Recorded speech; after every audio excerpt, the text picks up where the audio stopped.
থেকে আল্লাহ তাআলা এই সমাজকে হেফাজত করুন। আমাদের সমাজে আজকে অসুবিধার মূল কারণ কিন্তু এইটা একটা, যা বলি তা করি না। আল্লাহ তাআলা কোরআনে কত কঠিন কথা বলেছেন, কত কঠিন কথা বলেছেন। আল্লাহ সুবহানাহু ওয়া তাআলা সূরা সফে ঘোষণা করছেন, ওয়ালা তাকুলু মা লা তাফআলুন কাবুরা মাকতান ইনদাল্লাহি আন তাকুলু মা লা তাফআলুন।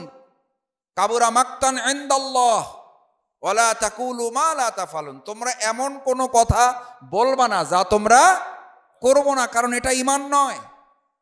ঈমান হচ্ছে সেটা যা আমি বলবো তা আমি করব। ঈমান হচ্ছে সেটা যা করব তাই শুধু বলবো। আল্লাহ আমাদের তৌফিক দিন। আল্লাহ তাআলা এইটুকু বলে যদি শেষ করতেন তাহলে তো আমাদের অসুবিধা তেমন ছিল না। কাবুরা মাকতান ইনদাল্লাহ, আল্লাহর কাছে ওই ব্যক্তির প্রতি ঘৃণা, আল্লাহর পক্ষ থেকে ওই বান্দার প্রতি ক্রোধ, আল্লাহর পক্ষ থেকে ওই বান্দার প্রতি অভিশাপ, আল্লাহর পক্ষ থেকে ওই বান্দার প্রতি ঘৃণার কথা, ক্রোধের কথা, ক্ষোভের কথা বলা হয়েছে। আল্লাহ তার প্রতি ক্রোধান্বিত। আল্লাহ যদি কারো প্রতি ঘৃণা দেখান, গোটা পৃথিবী তাকে ভালোবাসলেও কোনো লাভ হবে? আল্লাহর ঘৃণা বড় না মানুষের ভালোবাসা বড়? আল্লাহর ঘৃণা থেকে বাঁচতে না পারলে সবাই মিলে আপনাকে ভালোবেসে কবরে রাখলে কবরে আমার শান্তি জুটবে না। তাহলে আমার বাঁচতে হবে কার ঘৃণা থেকে?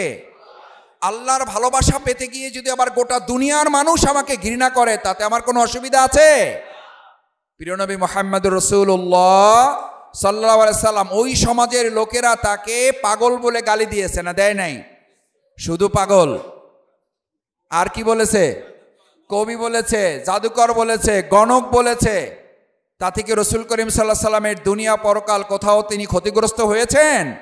কেন হন নাই? তাকে ভালোবাসতেন কে? তাকে সম্মান দিয়েছেন কে? তাকে মর্যাদা দিয়েছেন কে? সম্মান মর্যাদার মালিক কে? আল্লাহুম্মা মালিকাল মুলকি তুতিল মুলকা মান তাশাউ ওয়া তানজিউল মুলকা মিম্মান তাশাউ ওয়া তুইজ্জু মান তাশাউ ওয়া তুযিল্লু মান তাশাউ বিয়াদিকাল খায়র ইন্নাকা আলা কুল্লি শাইইন কাদির। সুবহানাল্লাহ। ক্ষমতা, কর্তৃত্ব এটা আপনি আমি চাইলেই অর্জন করতে পারবো না। এটা দেওয়ার মালিক কে? ক্ষমতা কেড়ে নেওয়ার মালিক কে? আল্লাহ সুবহানাহু ওয়া তাআলা। আমরা কেউ কেউ পরিকল্পনা করি 30 সাল পর্যন্ত, 40 সাল পর্যন্ত আমি থাকবো, কিন্তু 40 মিনিটও সময় যিনি দিতে চান না তিনি কে? 40 বছরের পরিকল্পনা আপনি করলে হবে না, পরিকল্পনা লাগবে কার? ওমা তাশাউনা ইল্লা আইয়াশা আল্লাহ। সুবহানাল্লাহ, সুবহানাল্লাহ, একটু জোরে বলেন। পরিকল্পনা আপনারটা বাস্তবায়ন হবে না, কারটা বাস্তবায়ন হবে? আল্লাহ তৌফিক দিয়েছেন, এই জন্য মসজিদে আসতে পেরেছেন, আল্লাহ কবুল করেছেন। তার মানে আল্লাহ আপনাকে তার ইবাদতের জন্য কবুল করেছেন। এর চেয়ে আনন্দের কিছু হইতে পারে? তাতে যদি দুপুরে আজকে না খাওয়া লাগে অসুবিধা আছে?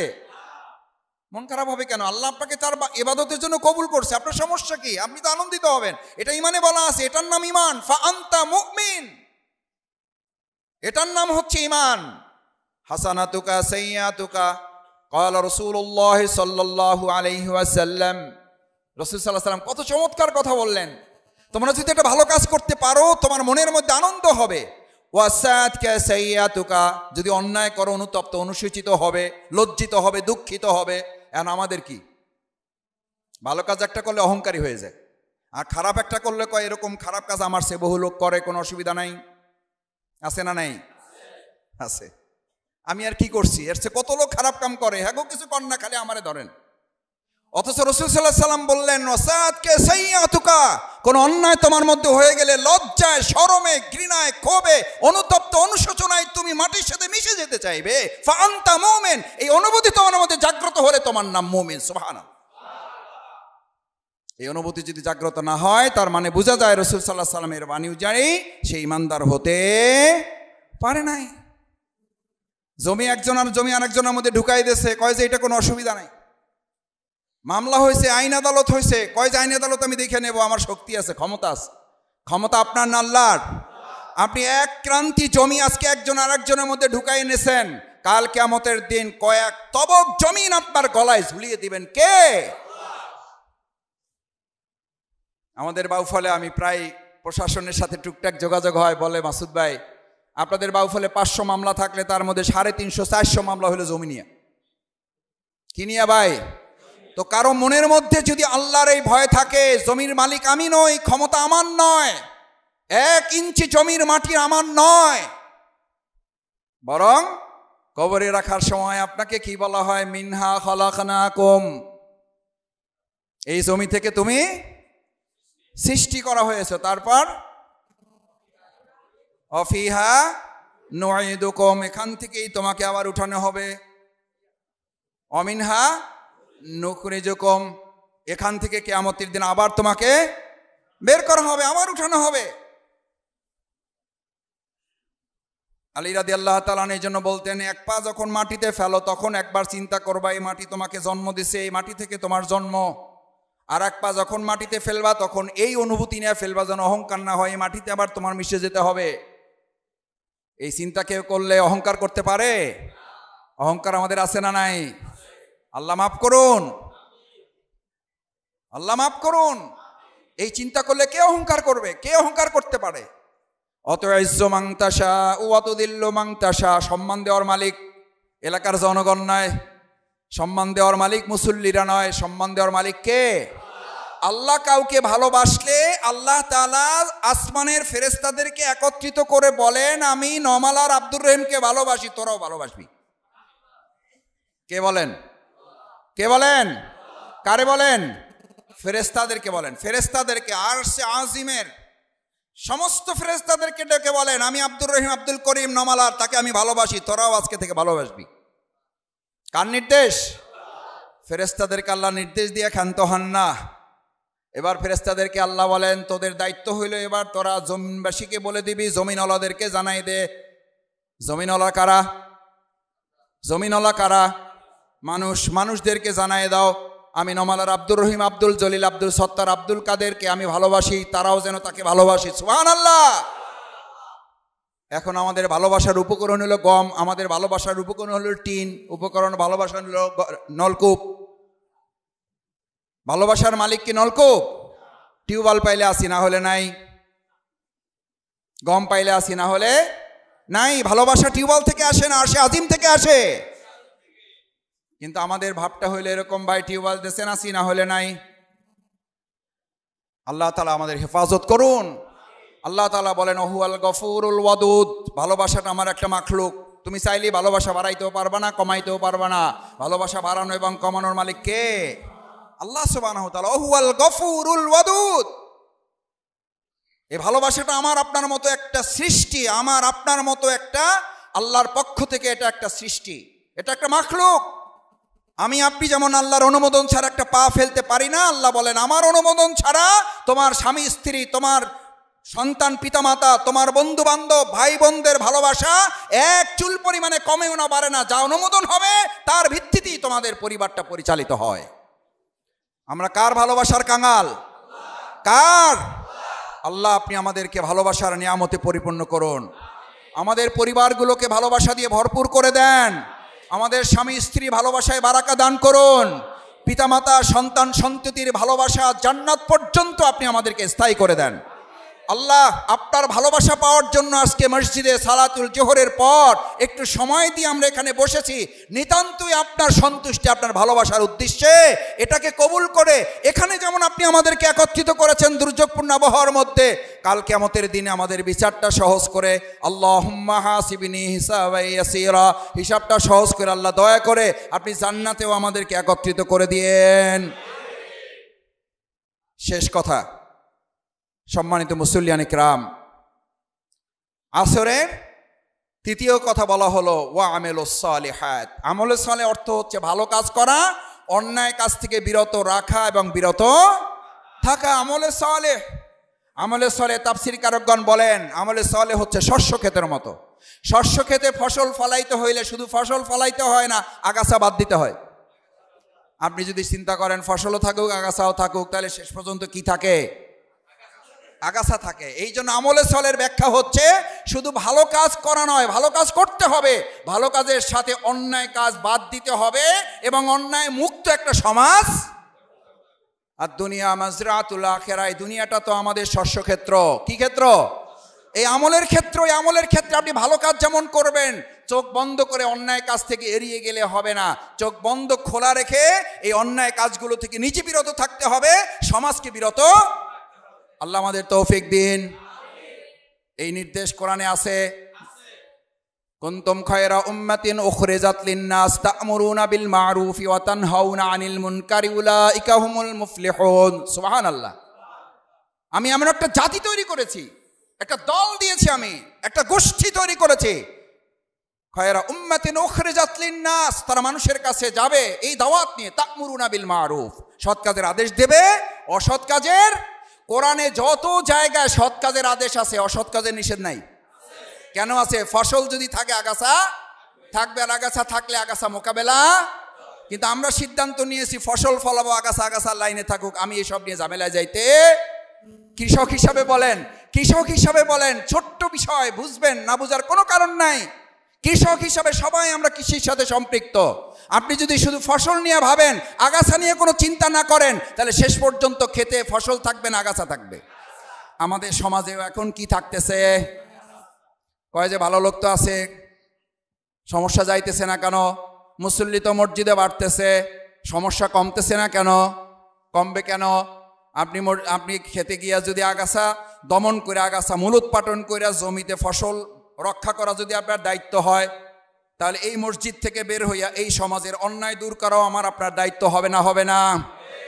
যদি দায়িত্ব না হয়, তাহলে রাসূল সাল্লাল্লাহু আলাইহি সাল্লামের হাদিস ভালো করে কান খুলে শুনে রাখেন। ক্বালা রাসূলুল্লাহ সাল্লাল্লাহু আলাইহি ওয়াসাল্লাম মাসাজিদুহুম আমিরাহ, একটা সময় আসবে মসজিদ মুসল্লিতে পরিপূর্ণ হবে, ওয়ালাইসা ফীহিম ওয়া হিয়া খারাবুম মিনাল হুদা, ওই মসজিদে হেদায়েত খুঁজে পাওয়া যাবে না। ওয়ালাইসা ফীহিম মুমিন, ইমাম থেকে খতিব পর্যন্ত, খতিব থেকে লাইনের শেষ মুসল্লি পর্যন্ত একজন ইমানদার খুঁজে পাওয়া কঠিন হয়ে যাবে। আল্লাহ হেফাজত করুন। এই 1400 বছর পরের পৃথিবীর দিকে তাকিয়ে রাসূল সাল্লাল্লাহু আলাইহি ওয়াসাল্লাম আয়নায় দেখে যেমন মানুষ কথা বলে, রাসূল সাল্লাল্লাহু আলাইহি ওয়াসাল্লাম এই সমাজের চিত্র দেখে তেমন বলেছেন, মাসাজিদুহুম আমিরা, একটা মসজিদ না, মাসাজিদ। আমার ওলামা ইকরামগণ আছেন, মসজিদ সমূহ আমিরা, আমের প্লুরাল নাম্বার, জামা সিগা বহুবচন, মুসল্লিতে পরিপূর্ণ হয়ে যাবে, আমরা খুশি হয়ে যাব। মসজিদে মুসল্লি আসুক, নিশ্চয়ই খুশির সংবাদ। কিন্তু এই মুসল্লি, এই মসজিদ যদি আমরা আমাদের জমি চাষাবাদের মতো ফসল ফলানোর পাশাপাশি আগাছা দমনে আমরা ভূমিকা পালন করতে না পারি, রাসূল সাল্লাল্লাহু আলাইহি ওয়াসাল্লামের সতর্কতা হচ্ছে, মসজিদ থাকবে, মুসল্লি থাকবে, শুধু হেদায়েত থাকবে না, আর একজন ইমানদার খুঁজে পাওয়া। আল্লাহ আমাদের মাফ করুন। আমরা যেন আমাদের মসজিদ থেকে বের হয়ে, পরিষ্কার বলা আছে, ফাইদা কুদিয়াতিস সালাতু ফান্তাশিরু ফিল আরদ, যখন মসজিদের কাজ শেষ হয়ে যায় তখন আবার সার্বক্ষণ মসজিদে বসে থাকলে তো ভালো সওয়াব হবে, কিন্তু এর বাইরে তোমাকে আমি একটা দায়িত্ব দিলাম, মসজিদের কাজ শেষ করে সালাত সম্পন্ন করে ফাইদা কুদিয়াতিস সালাত ফান্তাশিরু ফিল আরদ, কোথায় ছড়িয়ে পড়ো? জমিনে ছড়িয়ে পড়ো। এই সৎ কাজের আদেশ, অসৎ কাজের নিষেধ। অতাওয়াসাউ বিল হক, শেষ কথা হচ্ছে, এই কাজ যখন করতে যাবেন, আগাছা তুলতে গেলে একটু পোকার কামড় খাওয়া লাগে, রোদ পোয়ান লাগে, ঝড় বৃষ্টি আসলে ওটা ভোগ করা লাগে না? লাগে না? জোকে ধরলে জোকে রক্ত খায়, রক্ত একদিকে পড়তে থাকে, আর একদিকে আর একটা জোক আইসা ধরে, আগাছা দমন বাদ দিয়ে বাড়িতে চলে আসেন। কে কে চলে আসেন না? ওখানে ঘাম ঝরান লাগে, ওখানে রক্ত ঝরান লাগে। এই ঘাম, রক্ত, চোখের পানি এবং কীটনাশক সার দিয়ে যদি জমির ফসল হয়, তাহলে আল্লাহর বান্দার যখন চোখের পানি, তার শরীরের ঘাম এই জমিনে সম্পৃক্ত হয়, প্রয়োজনে যদি রক্ত ঝরাতে হয়, তাহলে রক্ত, ঘাম এবং চোখের পানি দিয়ে আল্লাহর দ্বীনের বিজয় এই জমিনে নির্ধারিত হয়ে যায়। সুবহানাল্লাহ। পারা যাবে ইনশাআল্লাহ। খেতে যদি কীটনাশক লাগে, সার লাগে, পানি লাগে, তারপরও যদি জমিনে ফসল হয়, তাহলে আল্লাহর এই জমিনের দিনের ফসল তুলতে হলে আমাদের চোখের পানি, শরীরের ঘাম, রক্ত লাগবে না? লাগবে না? প্রয়োজন হলে আমরা দিতে রাজি আছি। আল্লাহ আপনি আমাদের কবুল করেন, আমাদের মাফ করে দেন। আল্লাহ এই জমিনটাকে ইসলামের জন্য কবুল করেন, নমালাকে কবুল করেন, আপনার কোরআন দিয়ে সমাজ চলছে এটা দেখে যাওয়ার তৌফিক দান করেন। সেই প্রত্যাশা ব্যক্ত করে ওয়াতাওয়াসাউ বিস সাবর যখন আপনি এই হকের পথে দাওয়াত দিবেন তখন কিছু বাধা বিপত্তি দুঃখ দুর্দশা কষ্ট পরীক্ষা মুসিবত নির্যাতন নিপীড়ন আসতে পারে, তখন আপনি কি করবেন? ধৈর্য ধরবেন, হঠাৎ উত্তেজিত হয়ে যাবেন না, কাউকে মাথা ফাটাইয়ে দেবেন না, গালি দিলে গালির জবাবে গালি দিবেন না, গালির জবাবে গালি দিবেন না। ওয়ালা তাস্তাবিল হাসানাতু ওয়ালা সাইয়্যাহ, কেউ খারাপ কথা বলবে আপনি ভালো কথা দিয়ে তার জবাব দিবেন। সুবহানাল্লাহ। ইনশাআল্লাহ রসুল করিম সাল্লাল্লাহু আলাইহি সাল্লামের সুন্নাহ টুপি, রসুল সাল্লাল্লাহু আলাইহি সাল্লামের সুন্নাহ দাড়ি, রসুল সাল্লাল্লাহু আলাইহি সাল্লামের সুন্নাহ লম্বা জামা, রসুল সাল্লাল্লাহু আলাইহি সাল্লামের সুন্নাহ গালি খাওয়া। কারণ আমার রসুল যে ইসলামের জন্য গালি খেয়েছেন, আপনি এমন ভূমিকাটুকুই পালন করতে পারলাম না আমি, যেই জন্য আমাকে এখনো কেউ গালি দিলই না। যদি না হয় আল্লাহ যদি মাফ করে দেন আলহামদুলিল্লাহ, কিন্তু মনের মধ্যে আকাঙ্ক্ষা থাকতে হবে, আহারে আমার রসুল সাল্লাল্লাহু আলাইহি সাল্লাম তায়েফের ময়দানে রক্তাক্ত হইল, অজ্ঞান হয়ে পড়ে গেল, ওহুদের ময়দানে রসুল সাল্লাল্লাহু আলাইহি সাল্লামের মাথা ফাটাইয়া শাহাদাতের পর্যায় পর্যন্ত নিয়ে গেল, রসুল সাল্লাল্লাহু আলাইহি সাল্লামের রক্তে জুতা মোবারক আটকে গেল, আমি তো রক্তের সুন্নাহ পালন করতে পারলাম না, আমি তো দান মোবারক শাহাদাতের সুন্নাহ পালন করতে পারলাম না, আমি তো মাথার হাড় ভাঙার সুন্নাহ পালন করতে পারলাম না, আমি তো সেন্সলেস হয়ে তায়েফের ময়দানে পড়ে থাকার নির্যাতনের ভূমিকা পালন করতে পারলাম না। কাল কিয়ামতের দিন আল্লাহ রসুল সাল্লাল্লাহু আলাইহি সাল্লামের কাছে কিভাবে শাফায়াতের আশা করব? এই আকাঙ্ক্ষা আমাদের একজন রসুলের উম্মাহ হিসেবে থাকতে হবে না, হবে না? আল্লাহ আমাদের কবুল করুন। যদি তিনি পরীক্ষার জন্য পছন্দ করেন আমাদের ধৈর্য ধরার তৌফিক দিন। আমরা আমাদের সম্মানিত মুরব্বিয়ানে কেরাম, এই মসজিদে যারা ইন্তেকাল করেছেন, যারা অসুস্থ আছেন, আমাদের সামনে যারা আছেন, এই কাতারে এখন থেকে 5 বছর 10 বছর আগে যারা ছিলেন তারা আছেন। 5 বছর 10 বছর পরে আবার আমরা অনেকে থাকতে পারবো। আল্লাহ সকলের হায়াত বৃদ্ধি করে দিন, নেক হায়াত। আমরা সবার জন্য একটু কবর জিয়ারতের উদ্দেশ্যে সংক্ষিপ্ত ইমাম সাহেবকে সাথে নিয়ে আমরা দোয়া করতে চাই। আসসালামু আলাইকুম ইয়া আহলাল কবর, সবাই বলেন আসসালামু আলাইকুম ইয়া আহলাল কবর। আউযু বিল্লাহি মিনাশ শাইতানির রাজিম। বিসমিল্লাহির রহমানির রহিম। আলহামদুলিল্লাহি রাব্বিল আলামিন আর রহমানির রহিম মালিকি ইয়াউমিদ্দিন। ইয়াকা না'বুদু ওয়া ইয়াকা নাস্তাঈন। ইহদিনাস সিরাতাল মুস্তাকিম সিরাতাল লাযীনা আন'আমতা আলাইহিম গায়রিল মাগদুবি আলাইহিম ওয়ালাদ-দাল্লিন। আমিন। বিসমিল্লাহির রহমানির রহিম। قل هو الله أحد الله الصمد لم يلد ولم يولد ولم يكن له كفوا أحد. بسم الله الرحمن الرحيم. قل أعوذ برب الفلق من شر ما خلق ومن شر غاسق إذا وقب ومن شر النفاثات في العقد ومن شر حاسد إذا حسد. بسم الله الرحمن الرحيم. قل أعوذ برب الناس ملك الناس إله الناس من شر الوسواس الخناس الذي يوسوس في صدور الناس من الجنة والناس. اللهم صل على سيدنا ونبينا وشفينا وحبيبنا مولانا محمد صلى الله عليه وآله وصحبه وبارك وسلم. أستغفر الله أستغفر الله أستغفر الله العظيم الذي لا إله إلا هو الحي القيوم وأتوب إليه. اللهم آمين. ربنا آتنا في الدنيا حسنة وفي الآخرة حسنة وقنا عذاب النار وقنا عذاب القبر وقنا عذاب الميزان وقنا عذاب الصراط وقنا عذاب الدنيا وقنا عذاب الحشر. اللهم أنت السلام ومنك السلام وإليك يرجع السلام. حينا ربنا بالسلام. تباركت ربنا وتعاليت يا ذا الجلال والإكرام. اللهم اغفر لي وارحمني واهدني وعافني وارزقني واصبرني وارفعني. اللهم إني أعوذ بك من فتنة المحيا والممات ومن فتنة المسيح الدجال. ربنا وتقبل دعاء. رب ارحمهما كما ربياني صغيرا. رب ارحمهما كما ربياني صغيرا. رب ارحمهما كما ربياني صغيرا. ربنا هب لنا من أزواجنا وذريتنا قرة أعين واجعلنا للمتقين إماما. رب العالمين, আমরা কতিপয় গুনাহগার বান্দা আপনার পবিত্রতম স্থান মসজিদে সালাতুল জোহর জামাতের সাথে আদায় করে কিছু কোরআন হাদিসের আলোচনা করার চেষ্টা করেছি। আল্লাহ মেহেরবানি করে আমাদের আলোচনায় কোনো ভুলভ্রান্তি হয়েছে আপনি মাফ করে দেন। একটা শব্দ যদি আল্লাহ মেহেরবানি করে আপনার পছন্দ হয়, সালাত সহ আপনি আলোচনাটুকু কবুল ও মঞ্জুর করেন। এই উসিলায় আপনি আমাদেরকে জান্নাতের জন্য কবুল ও মঞ্জুর করেন। আল্লাহ আমাদের এই মসজিদের পরম শ্রদ্ধেয় মুসল্লিয়ান ইকরাম যারা ইতিমধ্যে দুনিয়া থেকে বিদায় নিয়েছেন, তাদের কবরকে জান্নাতের টুকরা বানায়া দেন। আমাদের মুরব্বী যারা সামনে বসে আছেন তাদেরকে নেক হায়াত দান করেন। আল্লাহ আমাদের মুসল্লিদের মধ্যে আমরা যারা হাত তুলেছি তাদের সমস্ত গুনাহ মাফ করে দেন, নেক আমল করার তৌফিক দেন। আল্লাহ সৎ কাজের আদেশ, অসৎ কাজের নিষেধ করার তৌফিক দান করেন। আল্লাহ আপনার আদেশ এবং নিষেধ মেনে চলার তৌফিক দেন। আল্লাহ আপনার আদেশ এবং নিষেধ অনুযায়ী সমাজ চলছে এটা দেখে যাওয়ার তৌফিক দেন। আপনার আদেশ এবং নিষেধ অনুযায়ী সমাজ চলছে এরকম একটা রাষ্ট্র তৈরি করার তৌফিক আমাদেরকে দান করেন। সেজন্য যা করা দরকার তা করার জন্য আপনি আমাদেরকে কবুল করেন। আল্লাহ আমাদের প্রিয় নমালাকে কবুল করেন, আমাদের প্রিয় বাউফলকে কবুল করেন, আমাদের প্রিয় বাংলাদেশকে কোরআনের জন্য কবুল করেন। আল্লাহ আপনার সমস্ত নিরাপত্তা, দয়া, অনুগ্রহের চাদর দিয়ে আমাদের এলাকাকে হেফাজত করেন। সুবহান রাব্বিকা রব্বিল ইজ্জাতি আম্মা ইয়াসিফুন ওয়া সালামুন আলাল মুরসালিন ওয়ালহামদুলিল্লাহি রাব্বিল আলামিন। আল্লাহুম্মা জাআল আখিরা কালিমাতিনা ইনদাল মাউত কালিমায়ে তাইয়্যিবা লা ইলাহা ইল্লাল্লাহু মুহাম্মাদুর রাসূলুল্লাহ। আসসালামু আলাইকুম ওয়া রাহমাতুল্লাহি ওয়া বারাকাতুহু।